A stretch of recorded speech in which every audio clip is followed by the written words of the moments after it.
मशरिक़ वस्ता में ईरान के खौफनाक और तबाहकुन हमले जारी, ऑयल टैंकर्स को निशाना बनाने का सिलसिला रुक ना सका। ईरान ने एक और ऑयल टैंकर को निशाना बनाया है और इस दफ़ा निशाना बनने वाला ऑयल टैंकर इसराइल से ताल्लुक़ रखता है।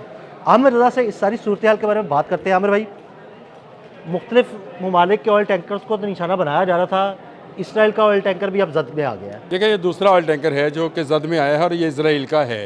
ये मैं इसलिए कह रहा हूँ कि हैफा की बंदरगाह पर मौजूद जब हमला हुआ था तो ईरान ने इसराइल के तमाम वो डिपोज़ जो थे, जो ऑयल डिपोज़ कहा जाता है, जो बंदरगाह पर मौजूद थे, उनको ख़त्म कर दिया था। ठीक है। यहीं पर हैफा की बंदरगाह से कुछ दूर जराल्डर फोर्ट था, उस पर हमला हुआ, वो भी तबाह हो गया।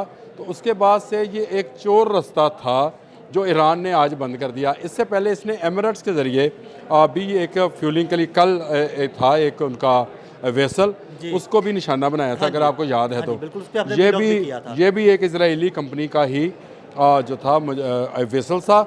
अब ये दूसरा वेसल है जिसको कतर के रास्ते जो है वो जाया जाना था, यानी ये कतर का ये इसको समझे फॉल्स फ्लैग ऑपरेशन एक तरह का था, ताकि फ्यूल की जो ज़रूरियात इस वक्त इसराइल को हैं उसको पूरा किया जा सके। लेकिन वो जो आप हमेशा बात कहते हैं कि ईरान के पास एक ऐसा इंटेलिजेंस नेटवर्क है कि उसको किस कंपनी को किसके अंदर कैमोफ्लेज करके कंपनीज बनाई गई हैं, वो भी पता है। देखें, मैं आपको बड़ी एक यूनिक सी मिसाल देने लगा हूँ।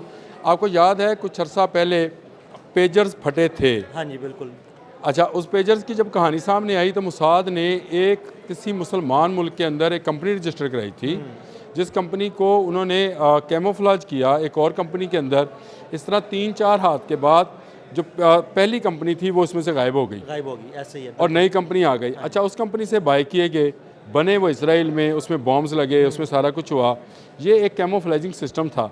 ईरान ने ये कैमोफ्लेजिंग सिस्टम पकड़ लिया है। बिल्कुल। यानी आपका ये कहना है कि जो टैंकर जिसे निशाना बनाया गया, दरअसल वो कतर के झंडे के तले इसराइल का टैंकर था या इसराइली कंपनी का टैंकर था। देखें, ये आप बिल्कुल सही पहुंचे हैं इस पर, लेकिन इस पर कतर का झंडा नहीं था, किसी कंपनी का झंडा था। मेरा कहने का मकसद है कि कतर के छांव तले, कतर की छाया तले, या कतर की बंदरगाह पे, आप इसको इस तरह से कह लें, यहाँ कतर को इस्तेमाल किया जाना था। और कतर वो मुल्क है जिस पर ताज़ा इसराइल ने हमला किया था। अगर आपको याद है कि मुज़ाकरात होना थे और उन मुज़ाकरात के नतीजे में अमन की बात होनी थी और इसराइल ने वहाँ पर हमला कर दिया था, हमास के रहनुमा को निशाना बनाया। अब आप वो समझे ज़रा।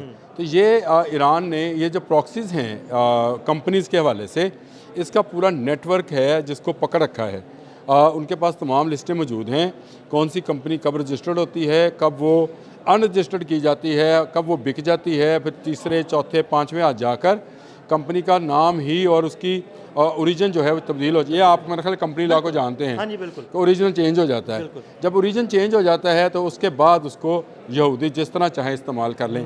कि बैंकिंग सिस्टम में भी यही निज़ाम चल रहा है उनका, क्रिप्टो में भी यही निज़ाम इनका यहूदियों का चल रहा है, और बाकी आपकी ITs कंपनीज़ के अंदर भी, बल्कि आपकी फूड चेन्स के अंदर भी उनका यही सिस्टम है। आपको नज़र ये आता है कि ये फ़लाँ मुल्क की प्रोडक्ट है, लेट्स से आप कहें कि इसको तुर्की की है या किसी और मुल्क का नाम ले लेते हैं, अलजायर का, लेकिन उसके पीछे जो मदर कंपनी है वो इसराइल होती है और इसराइल को उससे फ़ायदा पहुंच रहा होता है। यानी जितना वो उसमें फ़रोख्त हो रही होती है, हम ये समझ रहे होते हैं कि ये मैं अलजायर की प्रोडक्ट यूज़ कर रहा हूँ या तुर्किया की प्रोडक्ट जो है उसके इस्तेमाल कर रहा हूँ, लेकिन असल में वो उसके पीछे एक यहूदी कंपनी मौजूद होती है। ये कैमोफ्लेजिंग है जिसको ईरान पकड़ चुका है। देखें, ईरान ने पासदारान इनकलाब ने 4 दिन पहले ये बात कही थी कि अब हम कंपनीज़ को निशाना बनाने लगे हैं। ये बिल्कुल उन्होंने वाज़ह तौर पे कहा था। उन्होंने सबसे पहले ऑयल कंपनीज़ को ही निशाना बनाया। देखें, आपने सुबह मुझसे बात की तो मैंने आपको बताया कि भाई चोर को नहीं, चोर की माँ को पकड़ो। ये ईरान ने ये असूल बना लिया।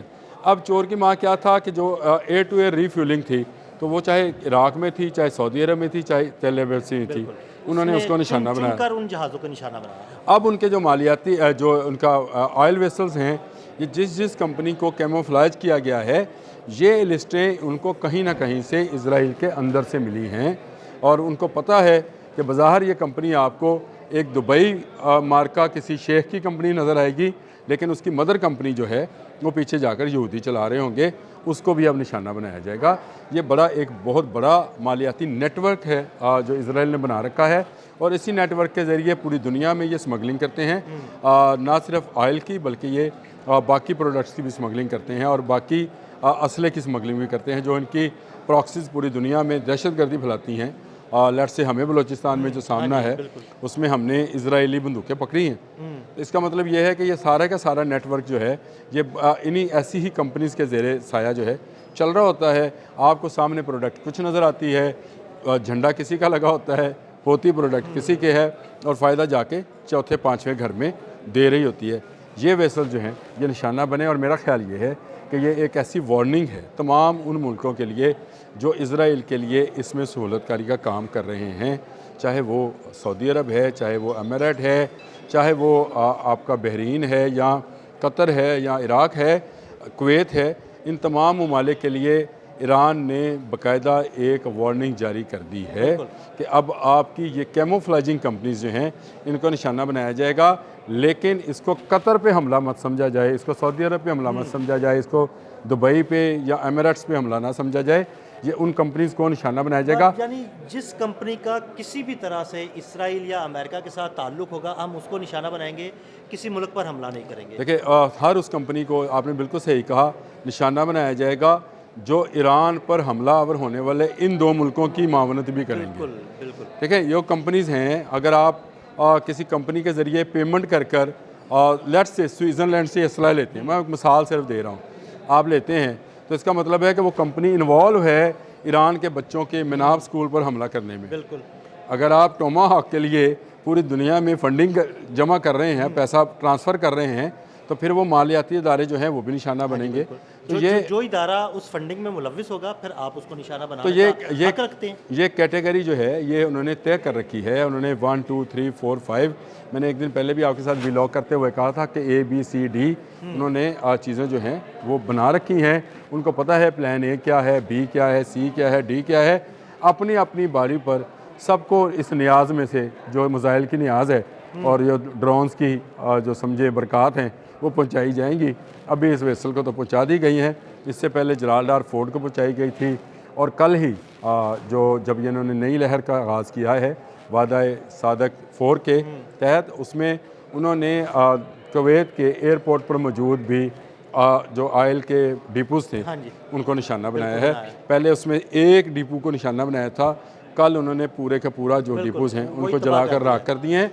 तो इसका मतलब ये है कि ये जो इब्तदा थी कि आप अगर हमला करेंगे ईरान के पावर स्टेशंस के ऊपर, आप उसकी बिजली बंद करेंगे तो चिराग फिर पूरे मिडिल ईस्ट में किसी का नहीं जलेगा। बिल्कुल बिल्कुल। बहुत शुक्रिया आमिर भाई। आमिर भाई ने बड़ी तफसील के साथ इस सारे मामले पर रोशनी डाली।